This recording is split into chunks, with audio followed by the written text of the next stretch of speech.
Ei, me fala uma coisa, a oração move o coração de Deus? O que significa ser cheio do Espírito Santo? Como que eu faço para manter viva a minha vida espiritual? Essas e outras questões serão respondidas nesta videoaula, então não percam!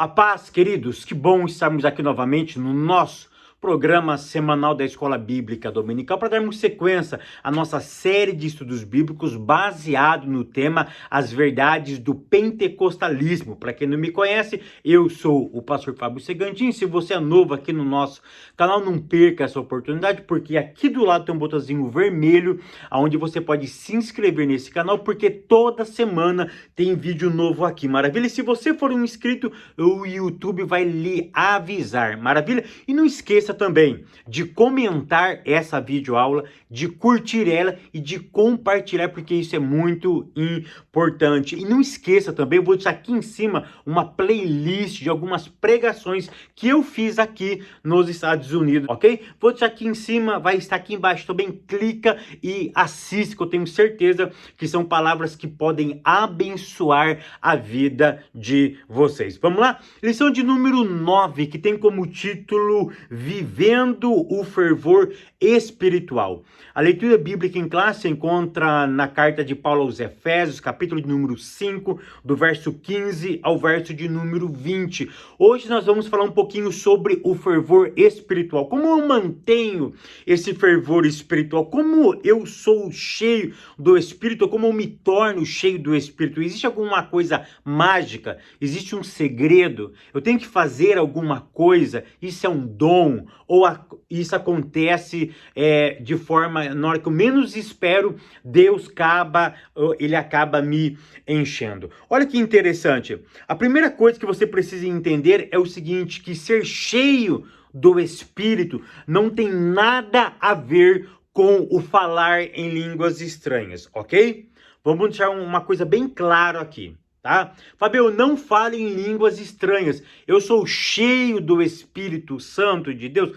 Presta atenção, baseado na carta de Paulo aos Efésios, capítulo 5, verso 18, ok? É um dever de todos os cristãos ser cheio do Espírito Santo. Então, para Efésios 5, verso 18, ser cheio do Espírito não tem nada a ver com falar em outras línguas. Maravilha? Ok? Definido isso daqui? Vamos para lá. Vamos embora então. Tópico primeiro, a importância da devoção pela palavra e oração. Ponto 1, devoção. Fábio, o que é devoção? Presta atenção, devoção é um sentimento da religião. Olha que interessante, a religião é uma virtude, ok? A religião é uma virtude, os pais da igreja já definiram isso. A religião é uma virtude. Para eu alcançar essa virtude, preciso ter alguns sentimentos. E um dos sentimentos é a devoção. Então, o que é devoção? A devoção é um sentimento da religião, pois religião é uma virtude. O que é religião? É aquilo que religa, é aquilo que liga, é aquilo que me aproxima. E como que eu faço para me aproximar? Grave isso, eu preciso ter um processo.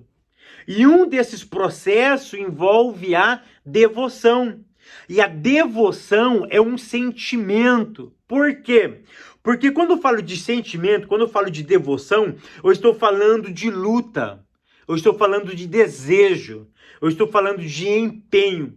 Uma pessoa devota é uma pessoa que luta, uma pessoa que deseja, uma pessoa que se empenha para estar perto de alguém, para adorar alguém, para devotar alguém, para amar alguém. Ou seja, ele se esforça. Então, devoção é um desejo, é um sentimento da religião, que religião é uma virtude. Então, devoção é um empenho, ou seja, eu não consigo ser devoto a Deus, devoto à palavra, se eu não desejar. Preste atenção no que eu vou te dizer. Você é um devoto da oração. A oração você não levanta de manhã, espreguiça e fala, nossa, hoje eu vou orar 1 hora porque eu estou louco para orar. Não. Às vezes, na maioria das vezes, você precisa se empenhar. Você precisa querer. Você precisa lutar para estar em oração. Foi isso que Jesus disse. Vocês não podem estar comigo nem 1 hora. Vocês não podem se empenhar, lutar. Você não pode vencer o desejo da carne para estar comigo. Então, devoção é desejo, é um sentimento, é uma luta, tá? É algo que você se empenha para estar na presença de Deus. Ponto 2. Oração e palavra. Eu já quero desmistificar uma coisa que eu li hoje. Hoje eu li num post de uma pessoa no meu Instagram. Olha o que ela disse. Ela escreveu assim: a oração que move o coração de Deus. Querido, presta atenção. A oração não move o coração de Deus. Você precisa entender, nós precisamos aprender que a oração não muda quem ouve. A oração muda quem faz. Então presta atenção, quem é que ouve a nossa oração? É o Eterno. Então a oração não tem o objetivo de mudar o coração de Deus. A oração não muda o desejo de Deus. Deus levantou pela manhã, por exemplo. Eu sei que Deus não dorme, mas eu estou humanizando a ideia para o nosso cotidiano. Deus se levantou e disse, hoje eu não vou fazer isso. Mas eu começo a pedir, então Deus muda de ideia e diz, poxa, o Fábio está certo.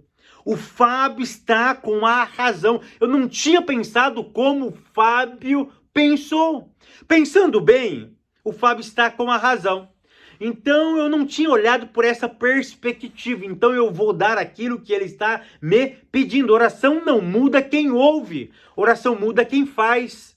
É isso que os pais da igreja, é isso que os reformadores vêm ensinando ao longo dos anos para nós. Que a oração não tem um caráter de mudar Deus. A oração muda quem faz, tá? A palavra é algo precioso. Para eu manter a minha vida de fervor espiritual, eu preciso manter a minha vida de oração, porque a oração não muda Deus, muda quem faz, sou eu, e precisa estar atrelado à palavra, porque a palavra guia, a palavra orienta, a palavra clareia, a palavra norteia, a palavra me mostra o caminho que eu devo andar. A palavra, ela me ilumina. É por isso que o salmista diz que ela é lâmpada para os meus pés e luz para o meu caminho. Eu tinha um pastor que ele já faleceu e ele dizia que esse texto, ele estava tentando chegar próximo do carro, o farol baixo e a luz alta. Ou seja, a palavra é lâmpada para os meus pés, é o farol baixo. Ele ilumina perto de mim, mas ela é luz para o meu caminho. Na hora que eu dou uma luz alta, eu vejo lá na frente. É isso que a palavra de Deus faz comigo. Eu gosto muito de um texto de Salomão, porque Salomão, ele é o Raham, ele é o sábio. E Salomão diz o seguinte, ele foi explicar um dia porque ele amava tanto a palavra. Ele diz, olha, eu amo tanto a palavra porque quando eu caminho, ela me guia.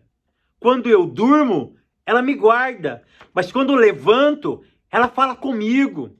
Ou seja, eu preciso estar alinhado com a palavra, porque Paulo vai dizer lá na carta aos Romanos que a fé vem pelo ouvir pela palavra. Não existe um outro instrumento que produz fé, que produz atividade no ser humano, a não ser a palavra. A palavra que ativa a fé.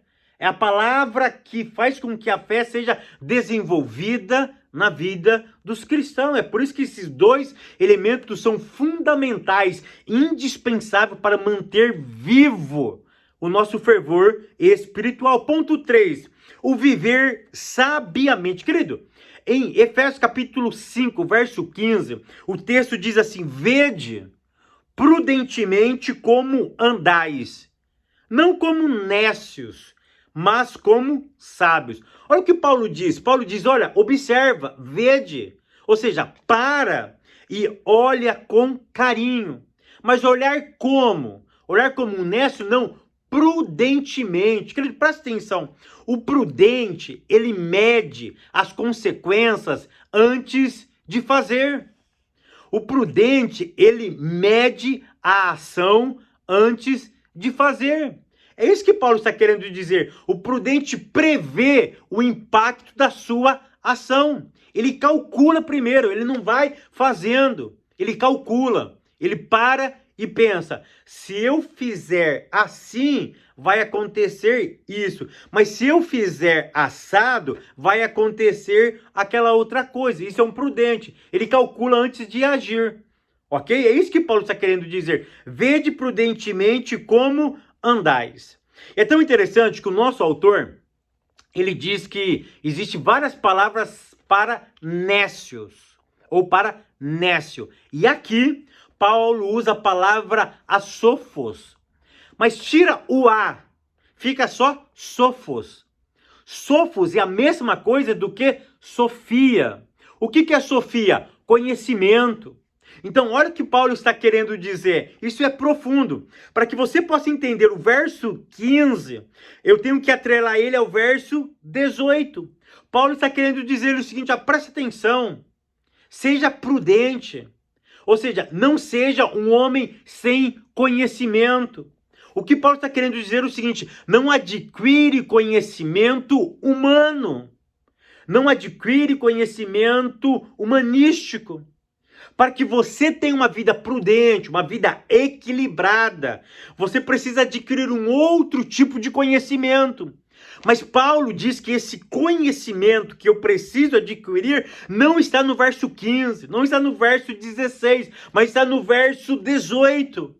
O que está no verso 18? É uma vida dominada pela presença de Deus. Ou seja, quando o Espírito de Deus domina a minha vida, quando o Espírito de Deus inunda o meu ser, quando eu sou envolvido pela graça de Deus, a minha mente muda, a minha visão é aguçada, a minha percepção de vida humana e vida espiritual amplia. Aí eu não preciso mais andar na sofia deste mundo. Agora eu tenho um conhecimento que não vem dessa terra. Eu tenho um conhecimento, como afirmava Tiago, que vem do alto. Ou seja, porque agora eu sou cheio do Espírito Santo de Deus. O que você precisa entender aqui é o seguinte, esse viver sabiamente está atrelado não ao conhecimento deste mundo, mas ao conhecimento do Espírito Santo de Deus. Isso é muito interessante nós observarmos. Ponto 4. Remindo o tempo. Querido, presta atenção. Paulo diz, olha que interessante, ele está numa evolutiva, tá? Ele está falando que eu tenho que viver sabiamente, mas eu não preciso ter a sabedoria deste mundo. Quando eu conquisto a sabedoria de Deus, aí ele diz o seguinte, olha, você tem que remir o tempo. O que significa remir o tempo? Remir o tempo significa aproveitar as oportunidades. Mas por que Paulo fala sobre aproveitar as oportunidades? Para eu entender o verso 16, eu tenho que linkar ele com o verso 15. Por quê? Com o verso 17. O verso 16 está linkado com o verso 17. Remir o tempo é eu pegar as oportunidades, é eu aproveitar o tempo que me resta. Ou seja, o tempo que eu estou vivendo, eu preciso aproveitar. Por quê? Porque tempo não volta. Eu não compro tempo. Eu não acrescento tempo. Eu não vou no banco e diz, olha, eu preciso comprar mais 2 horas. Não, todo mundo tem 24 horas. Todos nós temos o mesmo tipo de tempo. Eu me lembro uma vez que eu preguei lá em Minas Gerais. E o tema da minha pregação foi, quanto tempo o tempo tem? E aí eu li o texto de Eclesiastes capítulo 3, e é onde ele repete tempo, tempo, tempo, tempo, tempo. E a minha pregação foi, quanto tempo o tempo tem? Você sabia que a ociosidade, todo mundo tem o mesmo tempo, mas todo mundo tem aquela ociosidade da vida. E eu aprendi uma coisa, que é na ociosidade da vida que se cria o gênio. Por quê? Porque na ociosidade, uns vão ver Netflix, outros vão ficar no Instagram, outros vão ficar no YouTube, vendo porcariada. Ou seja, mas tem outros que vão estudar, tem outros que vão aprender um idioma, tem outros que vão ler livros, tem outros que vão buscar conhecimento. É na ociosidade, anota isso, leva isso para tua classe. É na ociosidade da vida que se nasce ou que se cria os gênios. Então por isso que Paulo diz, olha, remindo o tempo, aproveite a oportunidade. Por quê? Verso 17. Porque se eu redimo o tempo, eu vou conhecer o quê? Eu vou conhecer a vontade de Deus. Você quer conhecer a vontade de Deus para a tua vida, para a tua história? Reme o tempo. Aproveite as oportunidades. São nas oportunidades da vida que você conhece a vontade de Deus. Tópico segundo. A importância em manter-se cheio do Espírito. Ponto 1.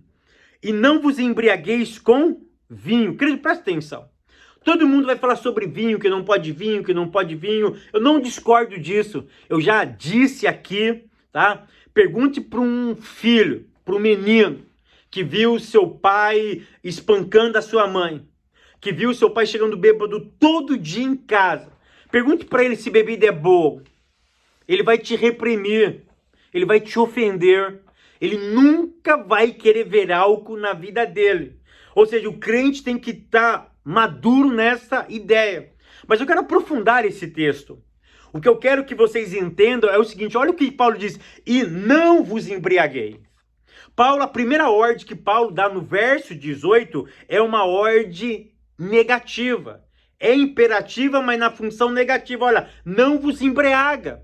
O que eu quero que vocês entendam aqui, que o mais forte aqui não é o vinho, é o embriagar-se.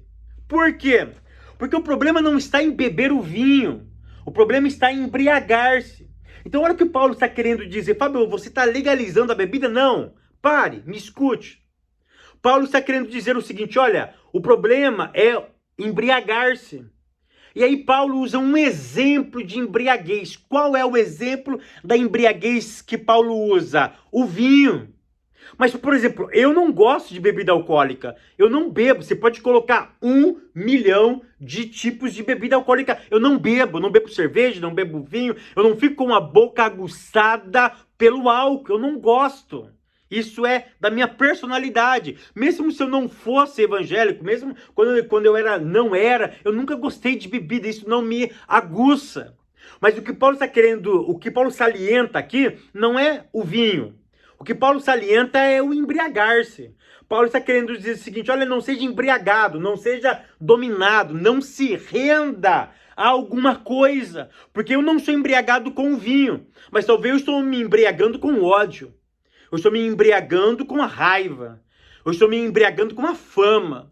Eu estou me embriagando com o consumismo. Eu estou me embriagando com a soberba.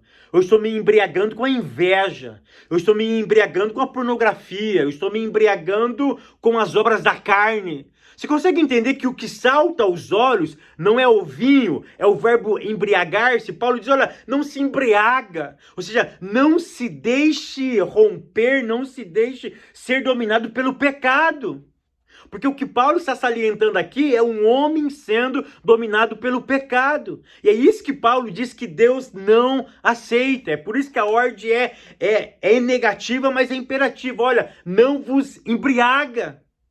É essa ordem que Paulo está dando aqui. Não pode ser controlado pelo pecado. Mas a segunda ordem que Paulo dá é o seguinte, mas enchei-vos do Espírito. Aqui eu quero que você aprenda duas coisas. Primeiro, enchei-vos do Espírito não é uma opção de vida, é um mandamento. Ou seja, eu tenho a opção de ser ou não ser cheio. Não, negativo. Uma vez que você foi salvo, é um mandamento. Ser cheio do Espírito. Fábio, eu não quero ser cheio. Você está pecando. Ou seja, ser cheio não é uma opção, é um mandamento. A segunda ideia que eu tiro aqui desse texto, mas enchei-vos do Espírito, é que esse verbo encher é uma ação contínua. Tá? Aí tem um grande problema. Me perdoe aqueles que amam tá? Aqueles que amam 12 dias de oração para 12 meses de vitória. Ou seja, essas campanhas que tem de final de ano, me perdoe quem é amante disso, mas você não pode orar 12 dias e pensar que vai ter 12 meses de vitória. Por quê? Porque você precisa orar todos os dias. Isso é uma constância. A oração que você fez no dia 1º, no dia 12 para janeiro, em junho, você pode estar morto espiritual. Ou seja, eu preciso me alimentar todo dia. Eu preciso levantar, reconhecer o meu pecado, adorar a Deus em espírito e em verdade, ler a santa e bendita palavra de Deus. Ou seja, o que você precisa entender é que isso é uma ação contínua, é um exercício diário. Eu vou repetir, enchei-vos do Espírito é um exercício diário. Não é uma opção, é um mandamento, ok? Tópico 3º, vigilantes contra a frieza espiritual. Ponto 1º, um testemunho transbordante. Agora Paulo vai dizer, uma pessoa que é cheia do Espírito, o que ele faz? Tá? Aí Paulo vai dizer o seguinte, que quando essa pessoa é cheia do Espírito, eles vão ter reuniões. Primeira coisa, ele não vive sozinho, ele vive agregado. Ok? E nessa reunião tem hinos, tem salmos, tem cânticos espirituais. Deixa eu fazer um ponto aqui com vocês. Cânticos espirituais não tem nada a ver com as músicas que nós estamos ouvindo hoje, tá? Eu comentei na última aula, tá? O louvor não tem a finalidade de Deus falar através do louvor. Aí várias pessoas me mandaram várias mensagens. Querido, presta atenção no que eu vou te dizer. Para que serve o louvor? O louvor é para dizer quem Deus é. Então, todo louvor que tenha dinâmica, eu chego no culto e disse, irmãos, fiquem em espírito de oração. Uma que não existe isso, né? Mas tudo bem. Fique em espírito de oração, fica orando em espírito, porque esse louvor que eu vou cantar vai falar contigo. Peraí, esse louvor é para quem? É para Deus? Ou é para mim? Se for para mim, não é louvor. Ou seja, não estou louvando a Deus. Esse louvor que diz, você vai vencer, você vai vencer. Isso não é louvor. Isso não é. Nós precisamos entender isso daí. Eu vou preparar um vídeo caprichado, onde eu vou mostrar todas as bases bíblicas, tá? Porque isso não é louvor, tá? Então, nós precisamos entender. Só para que você possa ter uma ideia, nós temos alguns louvores na Bíblia. Um dos louvores é Filipenses capítulo 2, versos 5 a 11, que o nosso autor colocou aí na revista. Nós temos o louvor de Abacuque, capítulo 3. Nós temos o louvor de Efésios, capítulo 3, versos 21.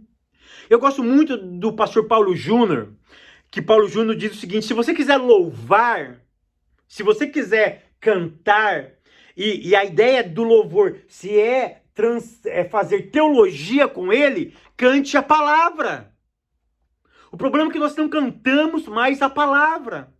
E aí eu preciso que você entenda que existem louvores para Deus no texto bíblico. Eu já expliquei algumas vezes que toda vez que Paulo tinha que Paulo tinha uma revelação, Paulo tinha uma explosão de glória, que teologicamente chamamos de doxologia, tá? E essa explosão de glória, Paulo falava alguma coisa para Deus. E Paulo escrevia louvores. Agora abra sua Bíblia em Romanos capítulo 11, do verso 33 para frente. Olha o louvor que Paulo diz aqui. Isso é louvor. Se você quer cantar, cante isso. Olha o que diz o verso 33, a partir do verso 33 de Romanos capítulo 11. Ó profundidade das riquezas, tanto da sabedoria como da ciência de Deus. Quão insondáveis são os seus juízos e quão inescrutáveis são os seus caminhos. Porque quem compreendeu a mente do Senhor, ou quem foi o seu conselheiro, ou quem lhe deu primeiro a ele, para que lhe seja recompensado? Porque dele, por ele e para ele são todas as coisas. Glória, pois, a ele eternamente. Amém. É isso o louvor que Deus se agrada. É esse tipo de louvor que a Bíblia diz que Deus habita no meio dos louvores. É quando eu atraio Deus para o centro da minha adoração, quando Ele é o alvo, quando o louvor é teocêntrico.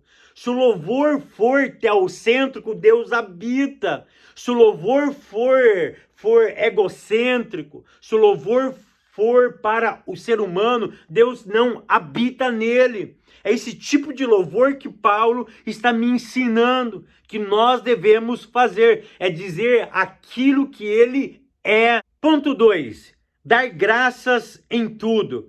Querido, presta atenção, no verso 20, fala sobre o resultado de uma vida plena. Ou seja, quem é cheio do Espírito tem uma vida plena. E uma pessoa que tem a vida plena, ela é grata. O que é gratidão? Eu expliquei já esses dias atrás, já expliquei várias vezes, vou explicar de novo. O que é gratidão? Gratidão é reconhecer a sua incapacidade e a capacidade do outro. Ou seja, se eu sou cheio do Espírito, eu reconheço que eu sou incapaz de me salvar. Eu sou incapaz de fazer coisas boas com os meus próprios méritos. Eu sou incapaz de reconhecer que eu vou para o céu sozinho. Ou seja, eu reconheço, se não fosse a cruz, o inferno me esperava. Se não fosse a cruz, a eternidade estava longe de viver uma eternidade com Deus. Ou seja, eu reconheço que o outro é melhor do que eu. É isso que é gratidão. É reconhecer a tua incapacidade e a capacidade do outro. Ponto 3, sujeição. Querido, uma pessoa cheia do Espírito é uma pessoa que se rende à sujeição. Porque o que é sujeição? Sujeição é quebrar a soberba. E toda pessoa que quebra a soberba é uma pessoa que gera serviço. É uma pessoa que se envolve na graça. É uma pessoa que se envolve no reino. É uma pessoa que entende o que é servo. Porque a sujeição nunca vai estar no domínio. Ele sempre vai querer estar no serviço. Eu cheguei aqui na América, eu trabalho num lugar, eu sempre brinco, aqui aonde eu trabalho com os meninos, eu sempre, quando eu cheguei aqui, eu já falei para eles, olha, eu sou servo, vim aqui para servir vocês. Até hoje essa brincadeira pegou. Eles dizem, ei, pastor, hein? Eles chegam, na hora que eles chegam perto de mim, eles já dizem isso, ó, sou servo, vim aqui só para servir o Senhor, né? Então, ou seja, quando eu entendo que sujeição não é dominação, é serviço, eu não vivo para mim, eu vivo para o outro, eu vivo para Deus. Que o Eterno continue te abençoando, te guardando, te prosperando. E até semana que vem, querendo Deus.